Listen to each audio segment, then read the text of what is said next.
안녕하세요. 안녕하세요. 깜짝 놀랄 비주얼이네요. 성대가 웃는다. 하회타이 같아. 네, 안녕하세요. 성경사랑방 할배 목사 임종수입니다. 지난 시간에는 예수님 12제자 우리 살펴봤죠. 특히 이제 제자들을 세운 목적. 네. 마가복음에서는 세 가지를 말씀하셨어요. 함께 하시려고. 네. 그리고 또 나가서 전도하게 하시고. 전도하게 하시려고. 그리고 권능을 행하게 귀신을 쫓게 하시려고. 역시 복음을 선포하는 캐리그마 구원을 선포하는 그런 사역이죠. 그 예수님께서 오늘 우리를 원하신다. 우리도 제자의 삶을 살기를 원하신다.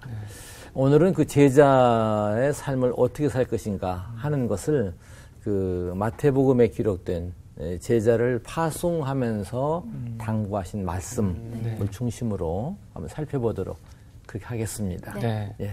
다시 한번 다짐하는 시간을 가져보죠. 네.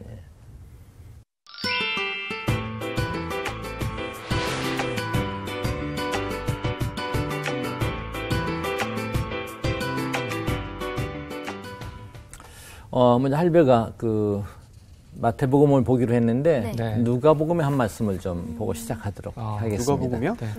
그냥 할배만 볼게요. 누가복음 14장 25절부터 있는 말씀인데요. 수많은 무리가 함께 갈새 예수께서 돌이키사 이르시되 무릇 내게 오는 자가 자기 부모와 처자와 형제와 자매와 더욱이 자기 목숨까지 미워하지 아니하면 능히 내 제자가 되지 못하고 누구든지 자기 십자가를 지고 나를 따르지 않는 자도 능히 내 제자가 되지 못하리라. 뒤로 쭉 넘어가서 보면 이와 같이 너희 중에 누구든지 자기의 모든 소유를 버리지 아니하면 능히 내 제자가 되지 못하리라.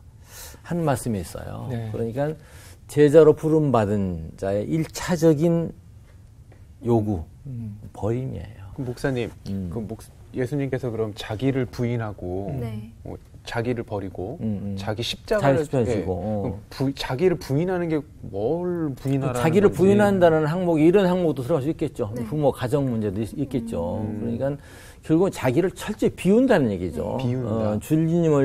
주님으로 체험을 입기 위해서는 나라는 생각을 철저히 비우고 내 생각으로 일하는 게 주님의 일이 아니고 주님의 뜻을 받아하는 주님의 일이거든요. 근데 오늘 우리 크리스찬들은 때에 따라 기도할 때도 주님의 뜻을 찾기 이전에 그 나라와 그 의를 구하기 전에 나를 주장하고 나를 고집하고 특히 이제 목회자도 자칫하면 그런 위험이 있다고 봐요.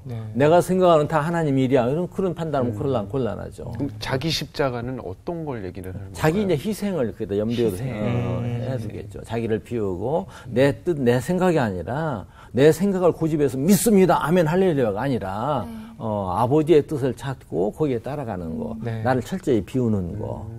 나를 비운 만큼 우리가 산상설교회가 그랬잖아요. 나를 비운 만큼 주님께서 나를 채워주신다.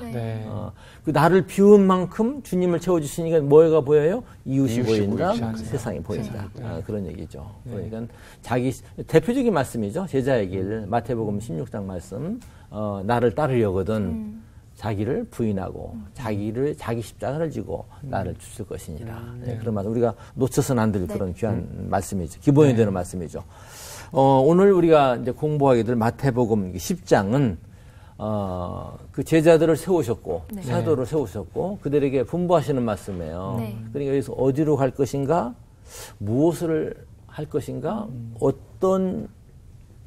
무엇을 말을 할 것인가, 어떻게 준비할 것인가 하는 문제가 이제 10장에 쭉 준비되어 있어요. 먼저 그 리셋 10장 5절에서 6절. 5절 6절. 5절 6절 리셋 한번 읽어보도록 하죠. 예수께서 이 12를 보내시며 명하여 이르시되 이방인의 길로도 가지 말고 사마리아인의 고을에도 들어가지 말고 오히려 이스라엘 집에 잃어버린 양에게로 가라. 뭐예요? 여기 이 말씀 보면은 이방인을 엄청나게 차별하는. 뭐 오늘날 주님 오시면 헌법에 항상 위보되는. 나 상처받을 뻔했어. 근데 그런 걸 생각하기 전에 이제 이 말씀을 두고 어느 신학자는 그렇게도 말을 해요. 이 말씀은 이 마태가 주로 이제 그 유대인들을 표적으로 기록했기 때문에 이런 말씀을 쓰지 않았겠는가 이런 생각도 가지고 있는데 뭐 성경을 이렇게 뭐 적당히 흉내내고 속이고 그런 건 아니거든요. 그러기 전에 우리가 염두에 둘 것은 그럼 주님의 생애를 통해서 주님께서 정말 이방인들에게 관심을 가지지 않으셨는가? 이방인의 땅을 밟지 않으셨는가? 그러셨나요? 아니요. 그러지 않았죠. 네. 백부장이 누구예요? 이방인이었죠. 네. 그럼 분명히 이방인이에요. 네. 그게 이제 아무튼 로마 시민권을 가질 확률이 상당히 많은 그런 사람이거든요. 네. 근데 그 백부장이 뭐라고 말씀하셨어요? 내가 이스라엘에서도 이름 믿던 데 보지 못했다. 그러면서 아브라함이나 이삭이나 그 야곱이 그 함께 이제 천국에 앉지만 오히려 너희 이제 본토 이방인들은 밖에서 어두운 데서 쫓겨나서 네. 뭐 그런 표현을 쓰고 했잖아요. 네. 그러니까 주님의 그 말씀 가운데는 이방인인 백부장에는 구원이 있지만은 오히려 그 본토 그 자손들 가운데는 구원받지 못하는 사람들이 있다. 그런 말씀을 하셨어요. 그리고 우리가 맨 먼저 제가 그 전에 그런 말씀 드렸죠. 예수님께서 어쩌면 최초의 그 선교 이방 선교를 하셨다. 물론 철저한 이방인은 아니에요. 사마리아에 가서 네. 사마리아 수가성 네. 얘기를 기억나시죠? 네. 유대인들은 받기도 꺼리하는 그 땅에 들어가서 주무시기도 하셨어요. 네. 그 사마리아 마을에 들어가셨어요. 네. 그러니까 뭐 그런 여러 가지 면을 이렇게 볼 때 뭐 이방인들을 주님께서 이렇게 여기 표현된 그대로 받아들이기 전에 성경을 한 군데만 보고 이렇게 판단하기 전에 네. 우리 종합적으로 살펴볼 필요가 있는 것이죠. 뭐 주님의 명령도 그렇잖아요. 우리 지상 명령. 네. 너희는 가서 모든 족속으로 족속으로 제자를 제자를 삼아. 삼아. 네. 아버지와 아들과 성령의 이름 그렇게 말씀하고 있잖아요. 네. 또 우리 최근에 사도행전 승천하시기 전에 뭐라고 말씀하셨어요?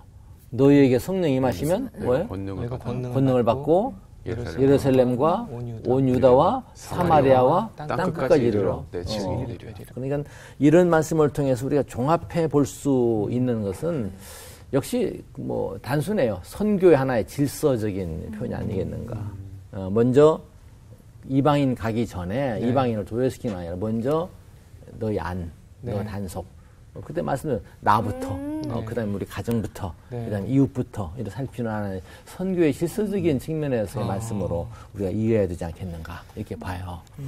그다음에 8절과 9절, 8절만 네. 우리 다혜 씨 한번 읽어보도록 네. 하시죠. 병든 자를 고치며 죽은 자를 살리며 나병 환자를 깨끗하게 하며 귀신을 쫓아내되 너희가 거저받았으니 거저주라. 예수님께서 파송하는 자에게 주신 사명이요 능력이에요. 병든 자를 고쳐주고 네. 죽은 자를 살려주고 대단하죠? 네. 그리고 나병 환자를 깨끗하게 깨끗게 고쳐주고 귀신을 또 쫓아내고. 귀신을 쫓아내고. 이게 이제 이 제자들에게 준 그런 사명이에요. 목사님, 근데 네. 질문이 하나 있어요. 저희가 산상수 배울 때 그 귀신의 예수님의 이름으로 그 권능을 행했던 그 존재들이 혼났게 약간 꾸짖으셨잖아요. 누군지 알지 못한다고. 맞아. 네, 여기는 제자들의 능력이 이것이라 그러는데 그럼 뭔가 모순이 있는 거 아닌가요?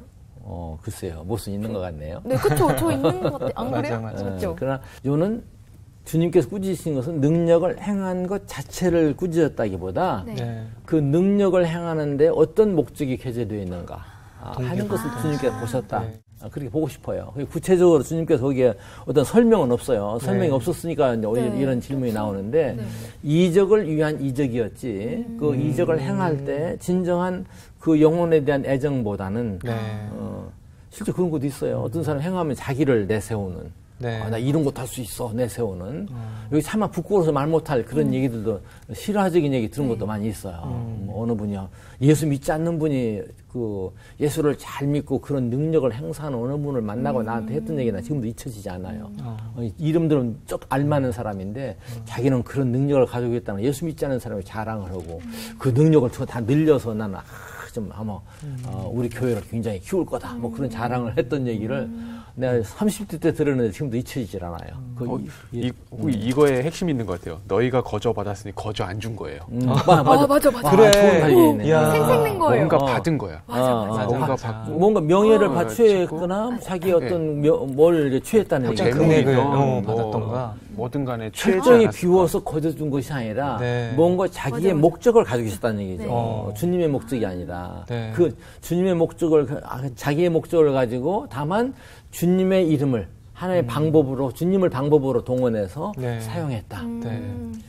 모르겠어요. 혹시 이제 이분은 자신은 자기가 주님 앞에 그 산상수 설교에 나오는 사람처럼 자기는 철저히 주님의 뜻에 따랐다는 착각 가운데 있었을지 모르겠어요. 종종 말씀드렸죠. 어긋난 열심. 그런 열심이었을지는 모르겠어요. 모르겠지만은 여기서 이제 여기에게는 이제 순수한 조금 전에 아주 좋은 걸 지적해 주셨는데 거저 받았으니 거저 주어라. 근데 그들은 결국은 그러지 못했다. 그러니까 오늘 우리가 뭘 해야 되느냐? 오늘 또 현실적으로 병자를 낫게 해주고 나병 환자를 치유해주고 귀신을 쫓아내고 죽은 자를 살리고 가능해요? 주님이 하시면 가능합니다. 우리가 그걸 내가 못한다고 해서 없다고 볼 수는 없는 거, 난 그렇게 봐요. 사실 난 평생 그 목회를 하다시피 했으니까 수많은 분들을 위해 기도도 하고 때로는 어느 경우에는 난 뭐 계속 안수하진 않았습니다. 어느 경우에는 정말로 품에 안고 안수하고 기도한 적도 있어요. 그럼 다 나았느냐? 아무튼 그 마음은 들었는데 나는 그냥 신지원사를 받지 않아서 그런지 별로 그런 신통한 체험 못한 것 같아요. 전혀 없진 않아요. 어느 때는 낫네, 정말 나 내가 놀라는 그런 일이 이제 있긴 있었는데 그렇다고 해서 내가 그런 일이 나에게서 많이 일어나지 않았다고 해서 그걸 부정해서도 안 되고 또 나에게 한두 번 있었다고 해서 모두 다 되는 것으로 그렇게 착각해서도 안 되는 것 같고요. 요는 여기에서 나왔으니까 우리가 부정할 수는 없고 다른 면으로 이해할 수도 있지 않겠나 나는 생각을 해요. 오늘 교회의 사역이 바로 그런 사역이다. 죽은 자를 살리는 종종 흔히 뭐 영적인 면으로 우리가 산자의 삶을 많이 얘기했잖아요. 나병 더러운 심령 깨끗게 하는 것도 우리의 중요한 하나의 소임 중에 하나가 되는 것이고요. 그리고 온전히 살지 못한 자를 건강하게 살도록 행복한 삶으로 인도해 주는 것이 사실은 오늘 그리스찬들의 궁극적인 사역이고 제자들자의 궁극적인 사역이에요. 그러니까 항상 여러분들은 그랬으면 좋겠어. 만나는 모든 사람에게 행복을 끼치는 자가 됐으면 좋겠다. 아멘. 어떻게? 주 안에서. 주님의 주시는 은혜로 말미암아 그 권능으로 말미암아 바울 사도가 항상 하나님의 뜻으로 말미암아 사도된 그렇게 했던 것처럼 주님의 부르심 안에서 제자된 나는 적어도 그런 삶을 살고 싶다고 하는 간절한 소망 가운데서 하루를 출발할 때도 그렇게 기도하고 아침 기도에는 그런 기도하고 출발했으면 만나는 모든 이들에게 이렇게 병을 고쳐주고 나병을 깨끗게 해주고 죽은 자를 살리게 하고 귀신을 쫓아는 세상에 지나치게 취해 있는 것도 귀신에 취해 있는 거예요. 공중권세 잡은 자, 악령에 취해 있는 거예요. 그러니까 꼭 어떤 정신병원에 들어가야 할 사람만 정신병 환자는 아니란 얘기죠. 그런 면에서 나는 기여하는 제자의 삶을 살아야 되겠다. 그렇게 매일 기도하고 출발했으면 참 좋겠어요. 명심하겠습니다. 참 좋겠어요. 그러니까 이제 난 사실 목회 사역할 때도 두 가지 이제 슬로건을 걸고 했어요. 하나는 거룩한 삶이고 하나는 건강한 생활이에요. 거룩한 삶이 있고 건강한 생활이 있는 교회가 좋은 교회다. 난 그런 개념을 가지고 있었어요. 거룩한 삶은 뭐냐? 하나님과의 교통이에요. 거룩한 말씀과의 교통이고요. 이게 거룩한 삶이고요. 그래서 난 또 교회는 교우들의 건강한 삶을 위해서 최선을 다해야 된다. 그런 생각을 가지고 있었어요. 그러니까 어느 면에서 부모가 뭐 때에 따라 그런 경우 있어요. 이제 선교 같은 데서 나오는 얘기인데 교회가 복음적인 면 외에는 터치하지 말아라. 그런 면도 있어요. 난 그건 아니라고 봐요. 부모가 자식을 사랑하는 자신의 모든 면을 다 품듯이 하나님께 우리 삶 모든 걸 품기를 원하신다. 이 교회는 그런 품을 가져야 된다. 난 그런 생각을 가지고 여러 가지를 다 터치했어요. 뭐 심지어 가정에서 TV 너무나 많이 보는 거 안 좋으니까 1년에 한 번씩 연습하자. TV 한 주간 끄기도 한번 해보자. 꽤 지금도 계속되고 있는 프로그램 중에 하나예요. 재밌는 것은 처음에 TV 한 주간 끄기를 하니까 아이들이 얼마나 불평했는지 몰라요. 근데 그 다음 해부터는 아이들이 기다리는 거야. 금년은 안 해요, 목사님? 왜냐면 한 주간 꾸겨니까 부모님들 일찍 퇴근하지, 가족이 더불어 살지 하니까는 그 맛을 안 것이죠. TV는 안 봐도, 그보다도 재밌는 거, 더 좋은 것이 많이 있구나, 맛을 안 것이죠. 저는 그런 여러 가지, 이제 건강한 생활을 위해서 처방했고, 거룩한 삶을 위해 처방하는 것이 교회의 본분이고, 우리 그리스도인들이 다른 사람들에게 끼쳐야 될 영향력이 아닌가 하는 그런 생각을 가져요. 자, 성경 한 구절 내가 한번 읽어보도록 할게요. 9절, 11절 한번 읽어볼게요. 네. 너희 전대 금이나 은이나 동을 가지지 말고 여행을 위하여 배낭이나 두벌 옷이나 신이나 지팡이를 가지지 말라. 이는 일꾼이 자기의 먹을 것 받는 것이 마땅함이라. 앞서 거저 받으니 거저 주어라 했는데 적어도 수고를 할 때는 일꾼이 그런 걸 받는 것은 마땅하다. 이런 부분도 있어요. 물론 이 부분은 우리가 이해할 때 둘로 나눠볼 것 같아요. 전문 사역자냐, 생활 사역자냐. 오늘 이 시대에 놓고 볼 때 여기에 있는 이 12 지자들은 전문 사역자로 부름받은 자들이다. 그런 개념을 봤으면 좋겠어요.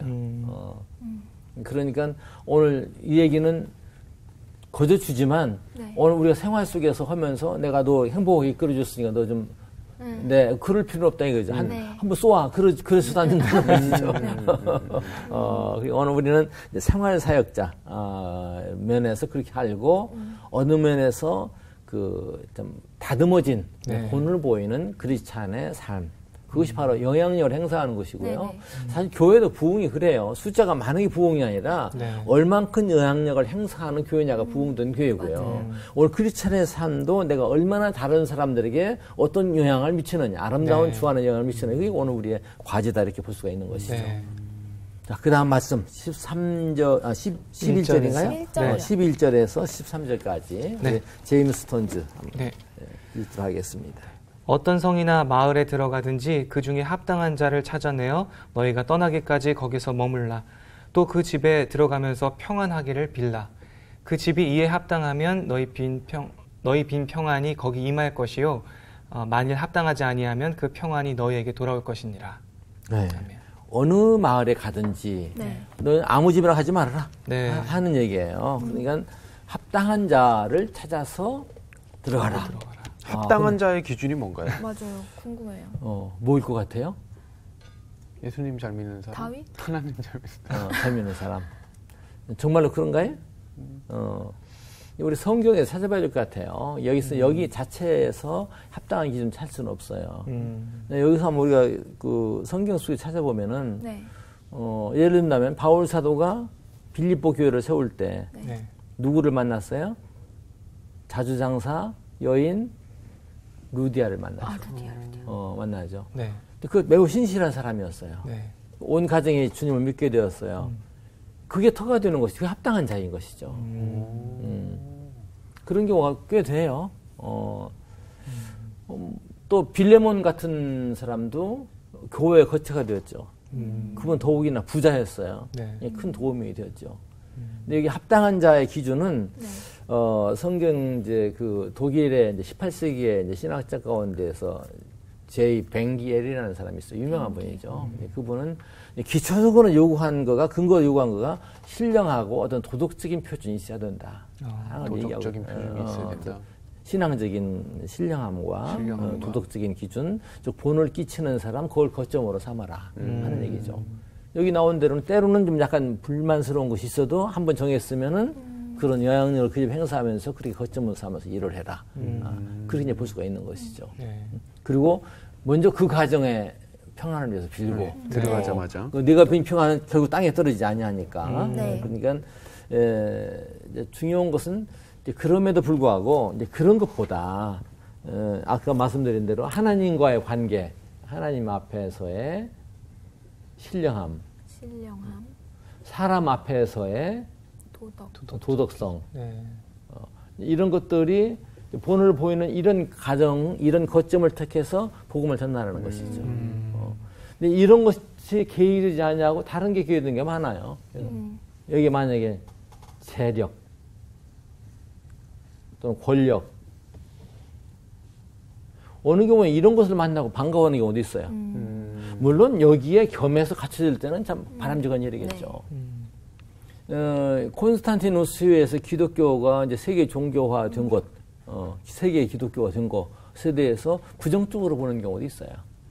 그 사람들이 기독교를 결국 이용한 거고, 물론 콘스탄틴 대제 그 어머니 헬레나 같은 사람은 뭐 대단한 사람이었다 말을 하죠. 막 그 로마 캐톨릭에서는 성자로 붙여서 불러요. 성 헬레나예요. 성 헬레나인데 결국은 그 교회사를 보면은 그런 면에서 이런 것에 이제 기준을 삼아가지고 결국은 교회가 망해버린 경우도 있지 않은가.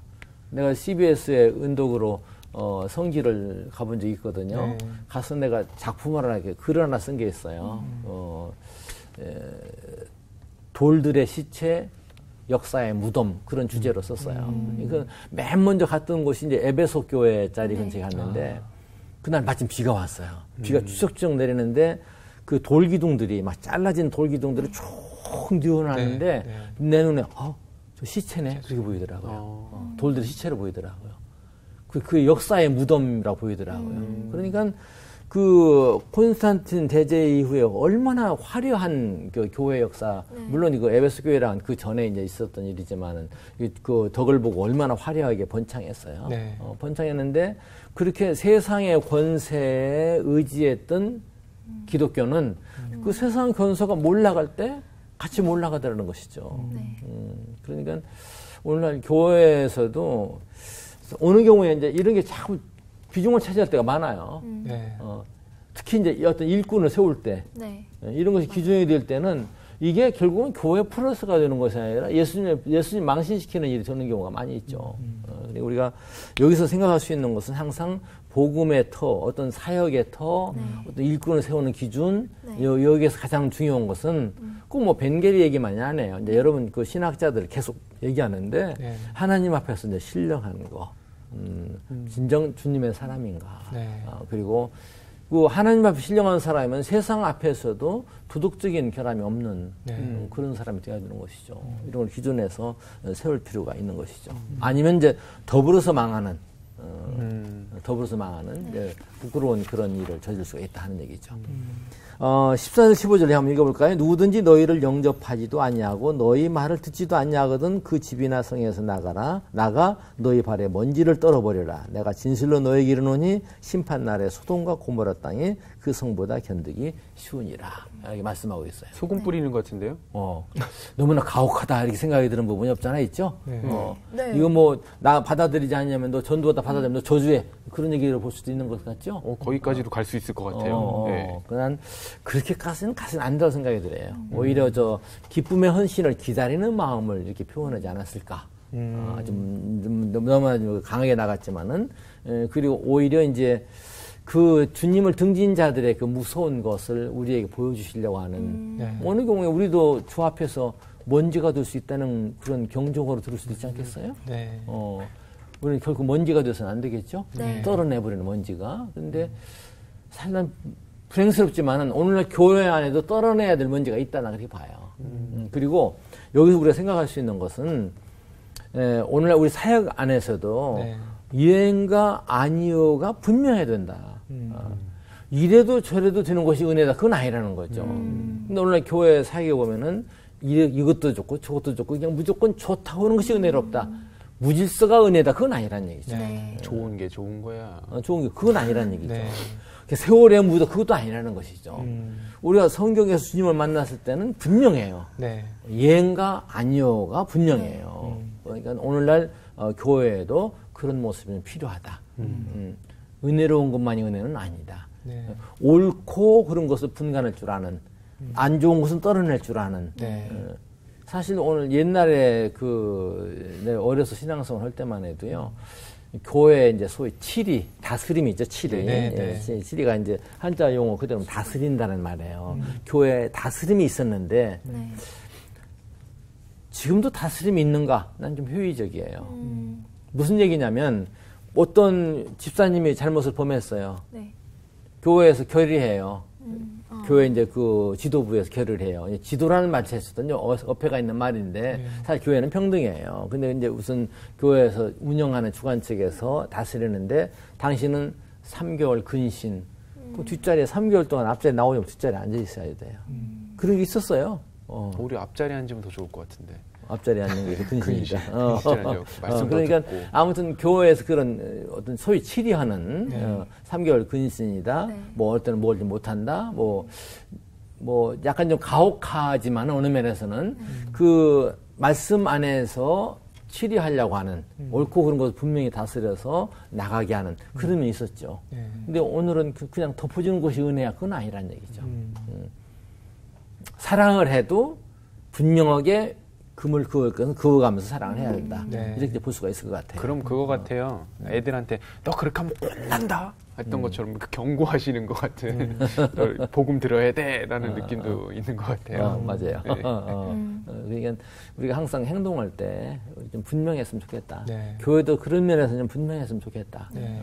어느 면에서 그래요. 교회에서 그러면은 우리는 이제 교회 떠날 것 아니야. 그걸 염려하거든요. 난 그런 말 했어요. 그분은 우리 교회 떠나도 다른 교회 나갈 수 있는 분일 것 같아. 그러니까 알게는 해줘야 될 것 같아. 그거 모르고서 하늘나라 가겠어? 그런 얘기 한 적이 종종 있습니다. 네.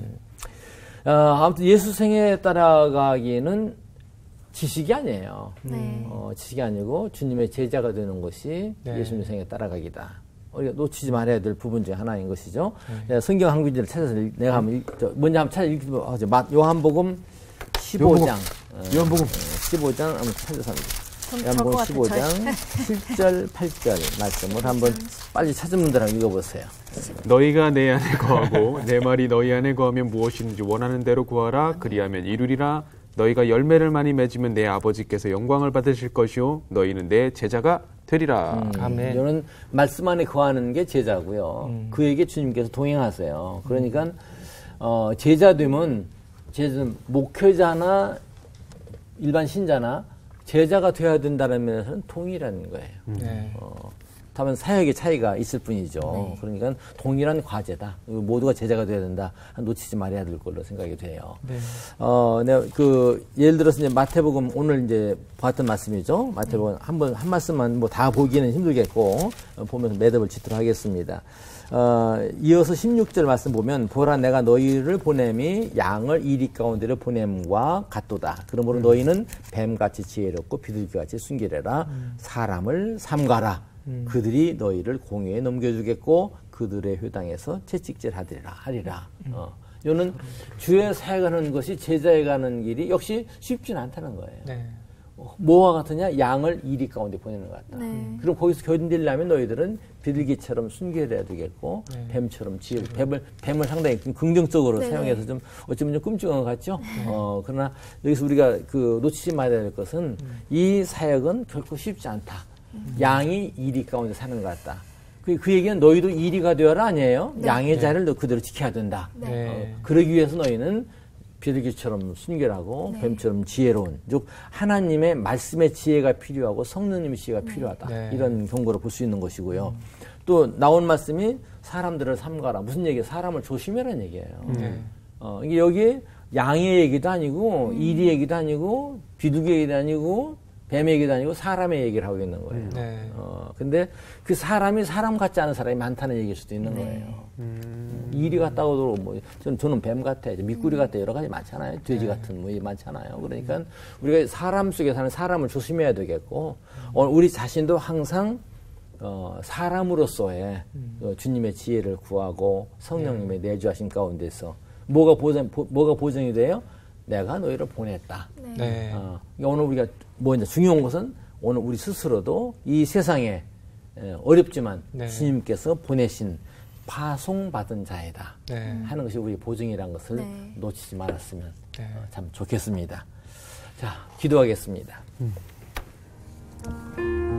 아버지,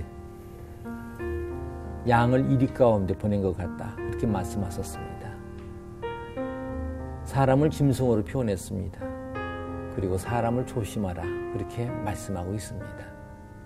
먼저 저희 자신이 양 같은 주님의 제자의 삶을 살도록 도와주옵소서.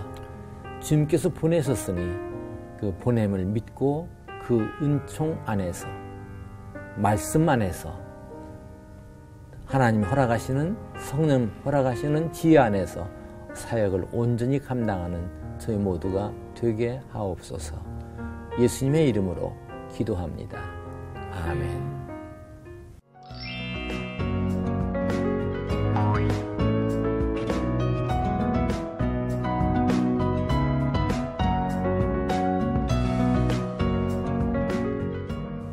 성경사랑방 가족 여러분, 예수님께서 우리를 부르셨습니다. 우리 한 사람 한 사람이 모두가 제자가 되기를 소망하여 오늘 우리를 부르셨습니다. 오늘은 여기서 마치겠습니다. 감사합니다. 감사합니다. 감사합니다. 감사합니다. 아니, 뱀처럼 지혜롭다라는 말이 되게 고민이 많이 돼요. 어떻게 해야 이게 세상을 살아 지혜로운 건지. 그러나 한 가지 분명한 것은 꾀를 부리라는 얘기는 아니고요. 그 뱀은 항상 긴장한 그런 뱀의 습성을 보면요. 네. 생물학적으로 매우 긴장한 동물 중에 하나죠.